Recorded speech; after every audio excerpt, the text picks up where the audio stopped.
Hello everyone, I hope you're all doing well today. The name is Harry Cruz and today we'll be going through the next book in our Fighting Fantasy Game Book series.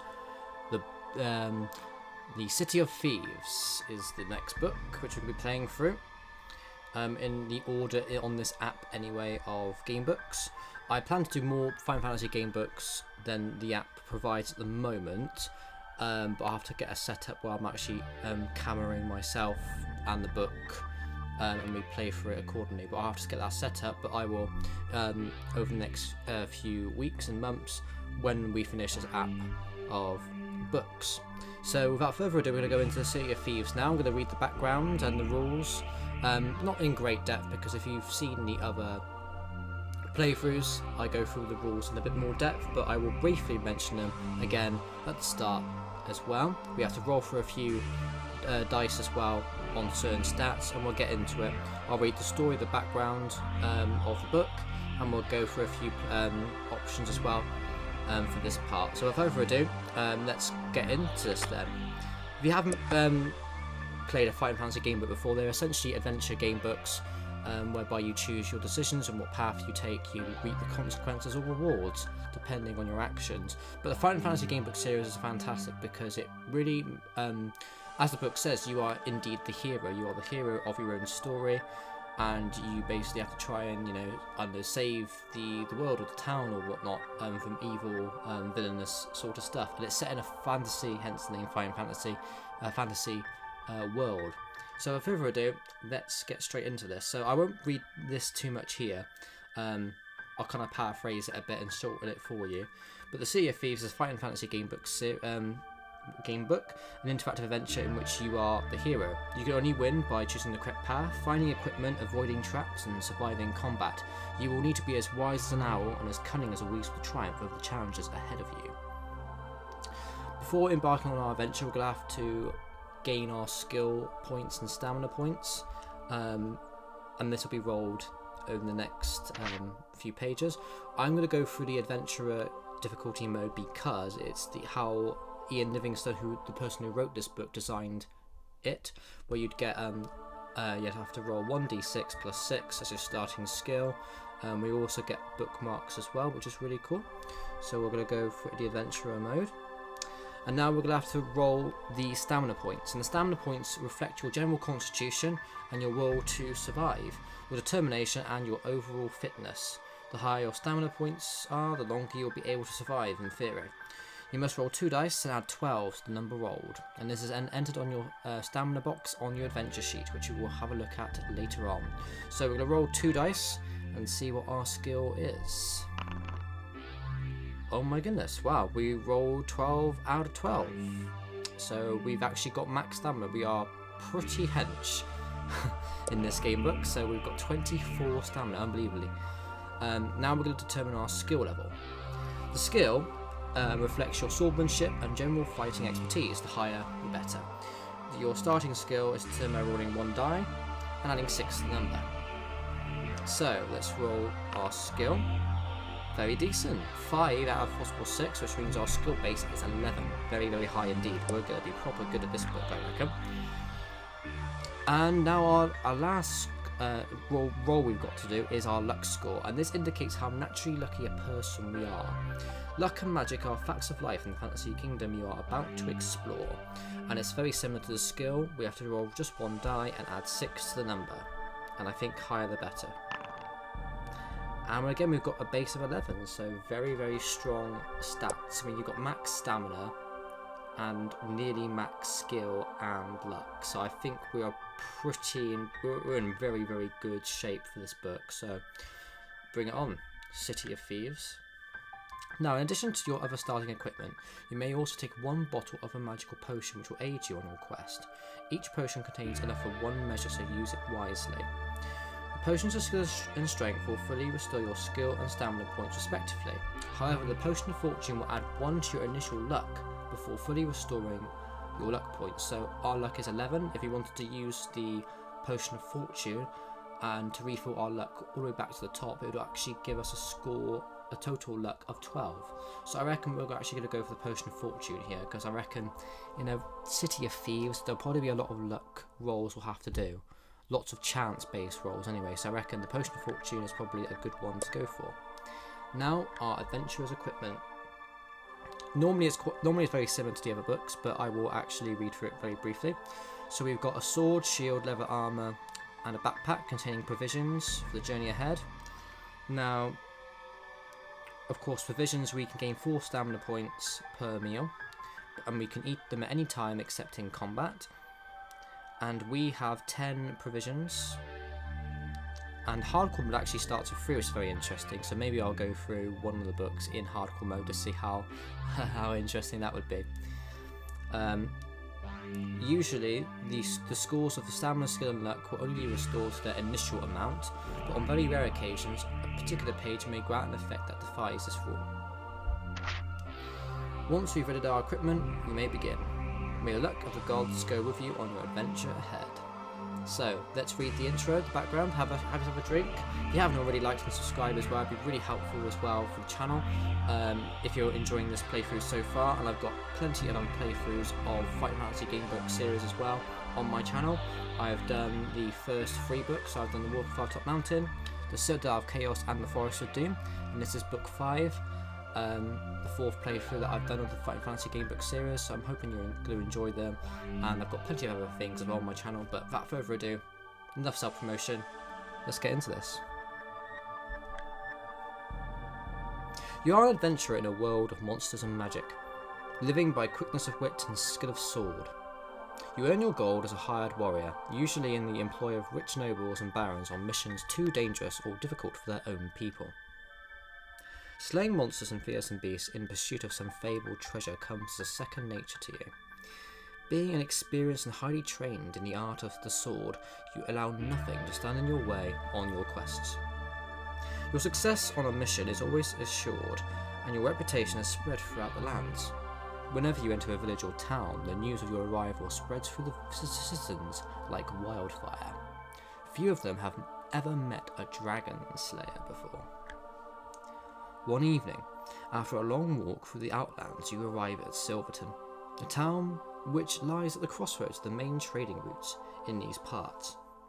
Great wooden wagons hauled by teams of oxen are often seen rumbling slowly through the town laden with herbs, spices, silks, metalware and exotic foods from far-off lands. Over the years, Silverton has prospered as a result of the rich merchants and traders stopping there, en route to distant markets. Its wealth is quite apparent, with ornate buildings and richly dressed people aplenty. But as you enter the town gates, something strikes you as being not quite right. The people look nervous and on edge. Then you notice that all the windows on the buildings have great iron grills bolted over them, and the doors have been strengthened too as well. Although you usually prefer your own company to that of others, you decide to stay in Silverton for the night, as you want to find out who or what is troubling the people here.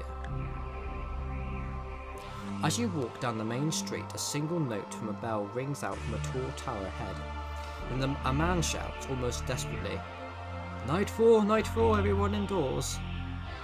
You can see people scurrying around with anxious faces, and they look in surprise when they see you. Across the street you see a tavern with the words "The Old Toad" painted on its signboard. As you enter the tavern, a whisper runs through the locals as they recognise you. Some put down their mugs and stare. You are somewhat surprised that none come over to you to hear tales of adventure. Walking over to the counter, you ask the old innkeeper for a room and a hot tub, but she ignores you and shuffles over to the great oak door, pushing 6 large bolts into place. Quite a few there. Only then does she turn to you and says quietly that will be 5 copper pieces for the room and 1 more for the tub. In advance, if you please. You reach into your leather pouch on your belt and toss the coins on the counter. She hands you an iron key, but at that very moment there's a loud knocking at the door, followed by a voice shouting, open up, this is Owen Carolith." The old innkeeper shuffles over to the oak door again and slides open the bolts. Then a fat and balding man dressed in rich scarlet robes bursts into the tavern, looking around frantically. He sees you and walks quickly in your direction, huffing and puffing. He is a man certainly not used to haste. You notice great beads of sweat on his forehead in the pale candlelight of the room. As he nears you, he calls out urgently, "Stranger, I must speak with you. Please sit down." "It is important that I speak with you?" When he turns to the innkeeper to snap his fingers for food and drinks, you can see that he is obviously of some standing in this town, but his face is full of anguish and sorrow. Being curious, you decide to hear what the man has to say. He pulls out a chair for you and at a table, bidding you to sit down, and the innkeeper bustles in with a tray laden with hot broth, roast goose and mead.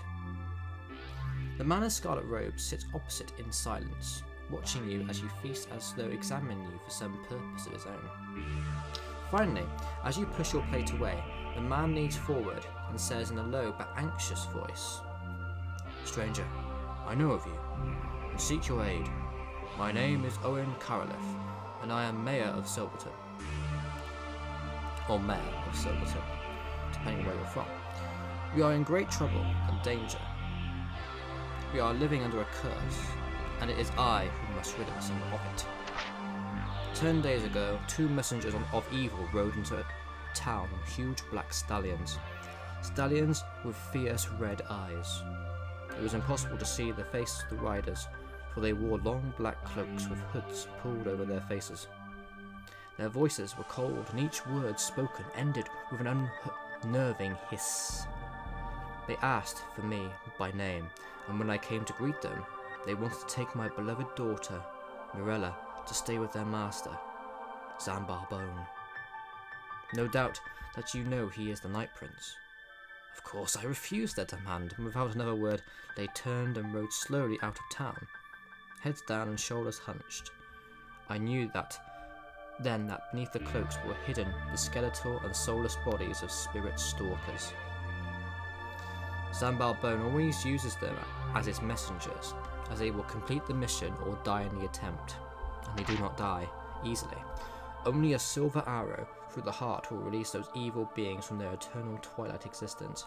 Who knows what it would take to kill Zanbar Bone? That same night, after the spirit stalkers left, our troubles began.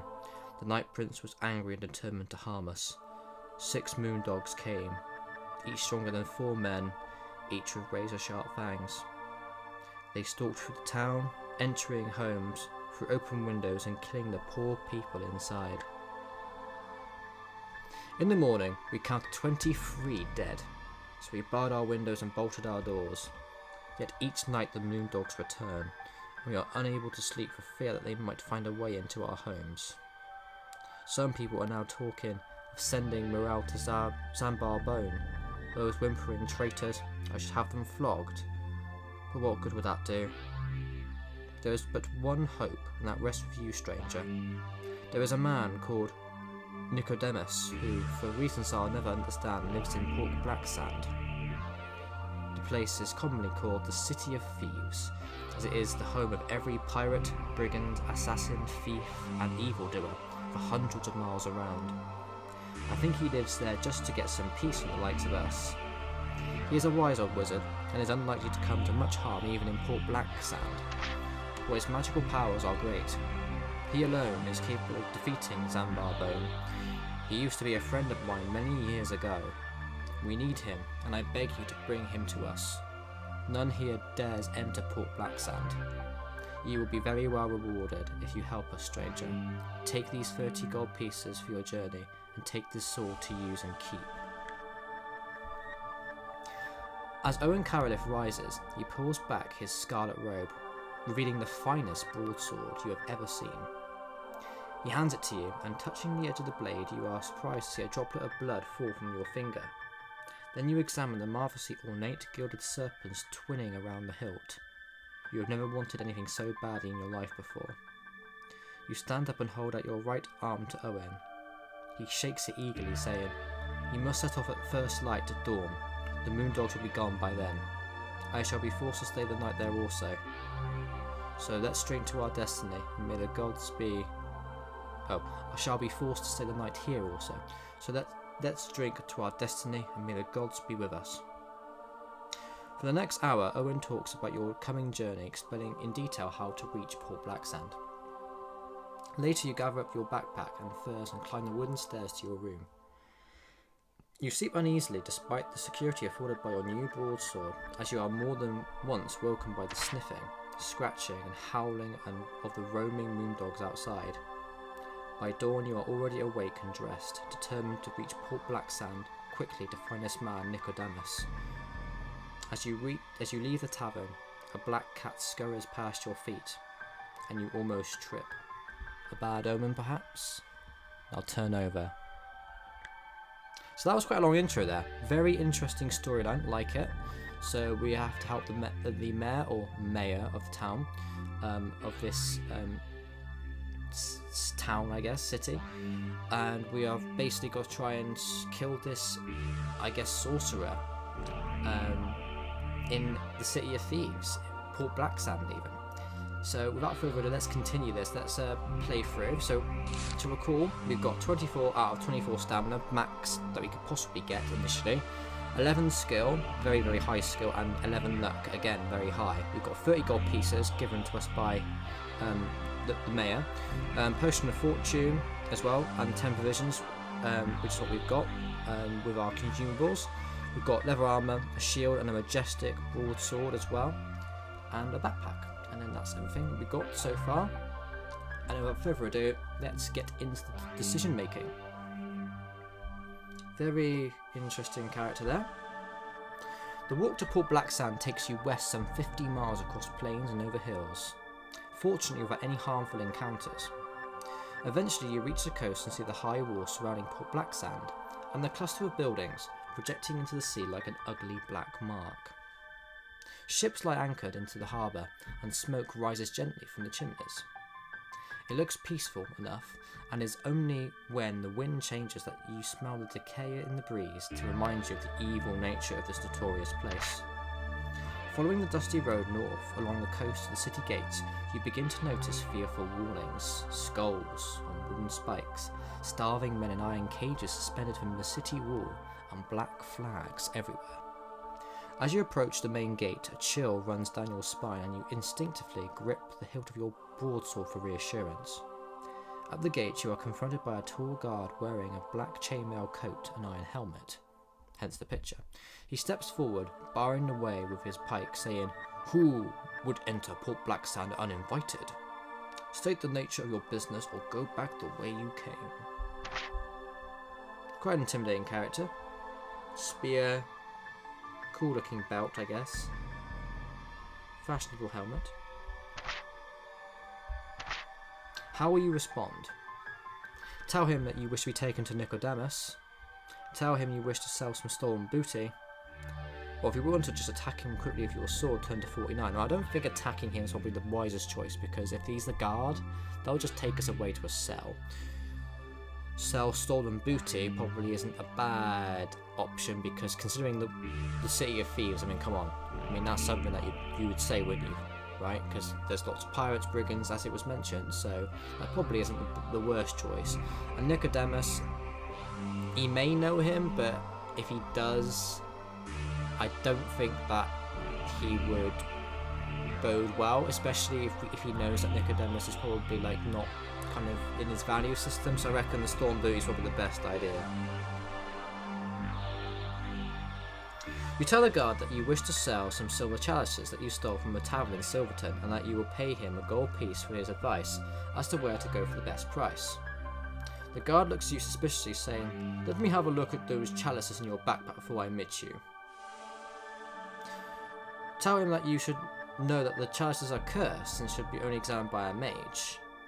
If you want to run past the guard into the main street, turn to 291, or attack him quickly with your sword, turn to 49. Well, I don't think attacking again is wise. We could run past the guard. Sure, it might work. That might work. But again, would he just chase after us? Possibly. I reckon the curse thing's quite a good requip to say, so I reckon we should actually do that. The guard frowns and says, "A likely story to be sure, but I suppose you are just the same as the rest in this city. You may enter at your own peril or buy my advice for 3 gold pieces." We could ignore the guard, will pay for his advice. 3 gold pieces, we've got 30 gold, haven't we? Which 3 gold pieces ain't too bad. And if we have to, for some reason, restart the playthrough again, we can always not pay the guard if we're running low on cash again. But I reckon we should buy the guard's advice. The city is ruled by Lord Azur, and he is a cruel man. When you preside over the chaotic inhabitants of Port Blacksand, you have to be mean, and he is the meanest. I should warn you that if you are found without a pass, you are as good as dead. I would get one if I were you pretty quickly. He then makes a sweeping gesture of his arm and you walk past him into the city. Well, I think that was actually really good to get that information. So we need some sort of pass, apparently. Shame, it doesn't specify... doesn't say on our information pack. So we've got to make sure we get a pass. Okay. Interesting. Okay, this is going to be our first main bookmark, I think, here. Through the main gates, you see that... cobblish-filled streets of the port are narrow and cobbled, so I didn't quite get that because the bookmark was in the way. Old and decrepit buildings line them closely, with the upper stories overhanging menacingly. Where would you like to go? Key Street, Market Street, or Clock Street?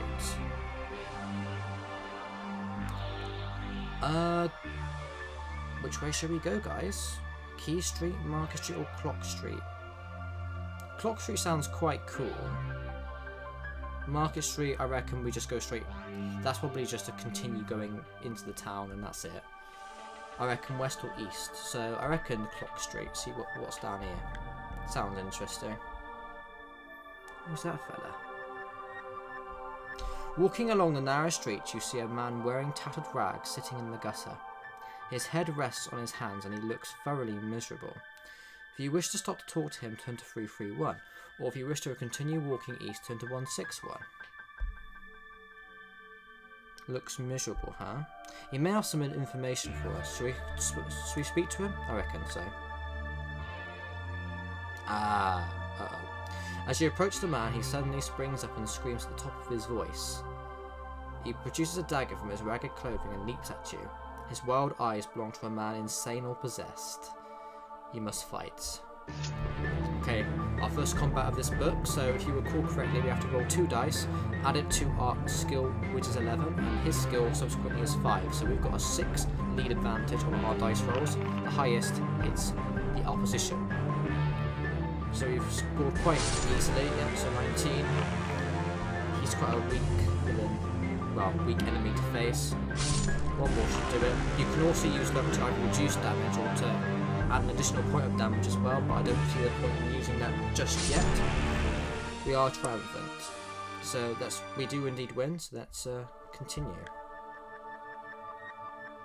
A leather pouch hanging around in the neck of the corpse contains a small glass ball containing what looks to be swirling smoke. What would you do? To smash the ball on the ground? To take the ball and store it in your pack? Or to leave the strange ball and continue east? Well, let's take it. It's equipment, isn't it? The smoke in the glass ball appears to vanish as you place it carefully in your backpack. Feeling slightly uneasy about your new treasure, you set off east again. Okay. The street makes a sudden left turn and continues north as far as you can see. However, you notice that round the corner, the houses are much bigger with doorways some 4 meters high. On the left side of the street, you notice that the door to one of the houses is indeed open. We can either enter the house or keep going north. If it's open for a reason, perhaps it's like some sort of shop maybe. Let's enter it. You enter a large room with brown walls and straw-covered floor. There is a musty smell hanging in the air, which reminds you of the dirty old cave trolls that used to live on the northern borders. In the middle of the room is a table made from half a barrel with some roughly made stools around it. A high archway leads through the room to the back of the house, from where you hear a low murmuring voice. If you want to walk through the archway, turn to 178, or if you wish to leave the house and continue north, turn to 282. A low murmuring voice, you say, and there's a half a barrel with stools, roughly made with stools round it. Murmuring voice. Is it a snake, perhaps? Barrel? No idea. Let's have a look. Let's walk through the archway. Ooh. An ogre of sorts. The archway leads into a large room in the centre of which crouches a human-like creature some 3 meters tall. He looks very worried and is muttering to himself. The lumps on his face are the distinguishing marks of an ogre.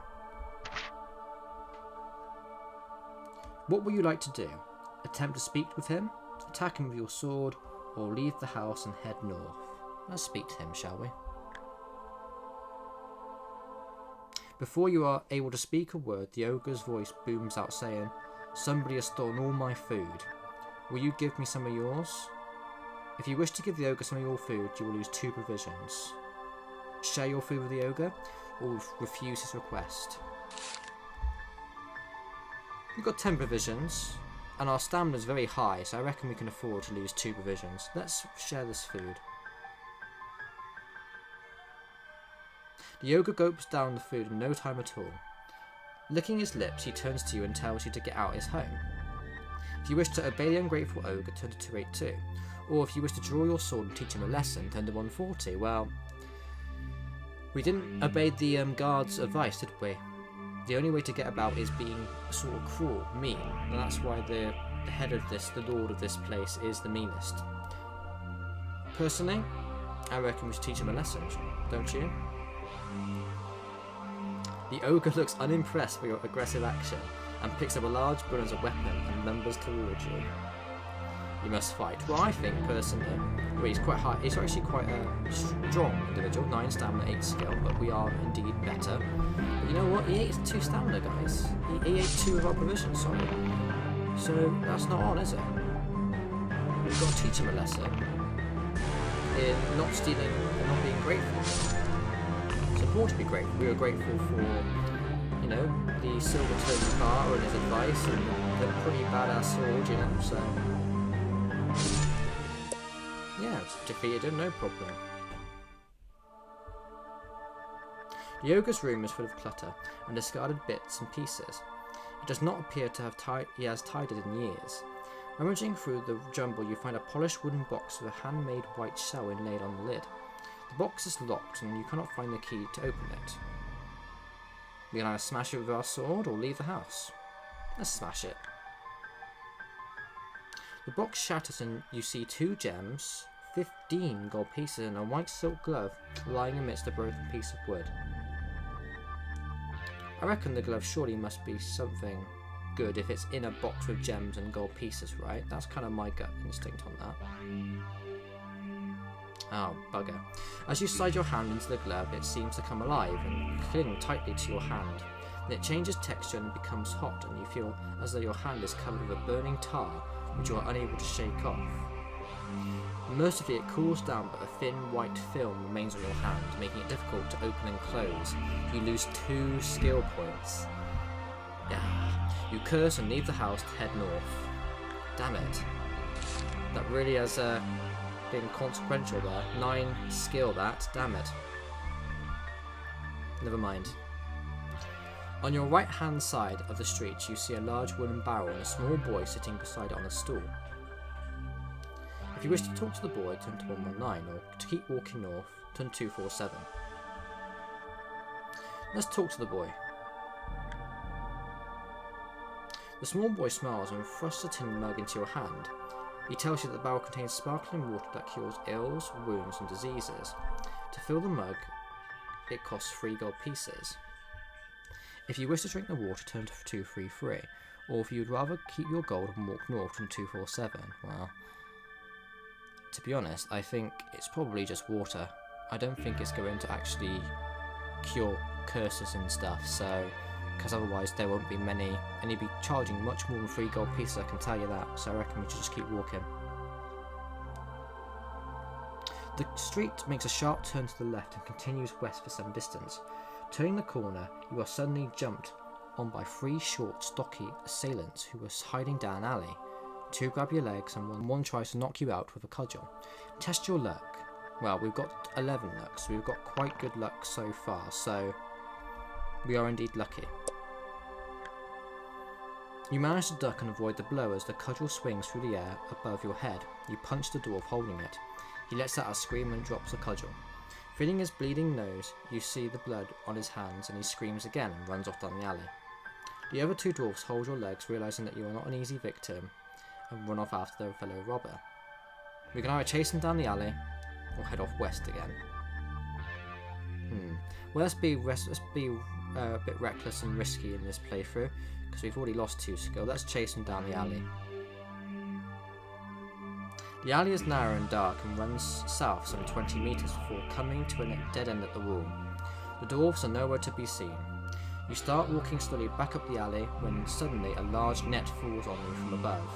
It is weighted and you stumble to the ground completely entangled. Then you become aware of the 3 dwarfs standing above you, chuckling to themselves. Their hands reach through the netting and you watch helplessly as they rummage through your backpack. They seem interested, luckily only in our gold. Eventually they walk off and leave you to wriggle free. You have lost all your gold and you have lost 2 luck points. Returning to the street, you turn left and head west. Damn it, guys. Well, I think what we may do is that we have got to be. We've done 2 pretty bad things here. We've lost 2 points of luck. We've lost 2 skill points. So I reckon it might be worth us playing through a couple of those scenarios once again, and us continuing from the bookmark because of how the situations has gone. But I will kind of play it by ear and see what happens, because yeah. Well, anyways, this is part 1 of the City of Thieves. Hope you've enjoyed this playthrough so far. If you could, want to like and subscribe, that would really help the channel, and it'd be really fantastic to have you along board with us. I think I may go back to the bookmark, because it wasn't too far away from where we started, so I think we'll do that. But I think we've done about 3 or 4 wrong decisions, I think, going down Clock Street. But we will go down it again and see if we can continue with our stats intact. So please like and subscribe, and I hope you've enjoyed this playthrough so far. Take care, and have a lovely rest of your day. Take care, bye.